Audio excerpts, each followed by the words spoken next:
Hey there, welcome back to Tech Spectrum Pro, and today we've got a fascinating topic for you.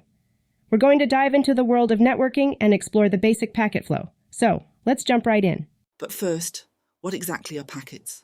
Well, imagine them as small data envelopes. They're the heart and soul of network communication. When your computer wants to send data, it first breaks it down into these packets.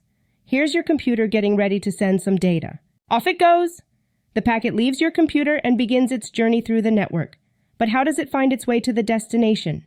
That's where routers and switches come into play.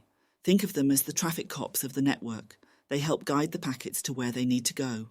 As the packet travels, it makes pit stops at these routers and switches. They decide the best path for the packet to reach its destination. Now let's switch to the receiver's perspective. The receiving computer gets these packets and starts processing them. As the receiver receives the packets, it reassembles them like pieces of a puzzle. This is where the magic happens. And there you have it, the basic packet flow in networking. We've covered the journey from sender to receiver, highlighting the role of routers, switches, and packet reassembly. If you found this video helpful, please consider liking and subscribing to our channel for more informative content. And if you have any questions or need more clarification, drop them in the comments below. We're always here to help. Thanks for tuning in, and we'll see you in the next video. Until then, stay curious and keep exploring the world of technology.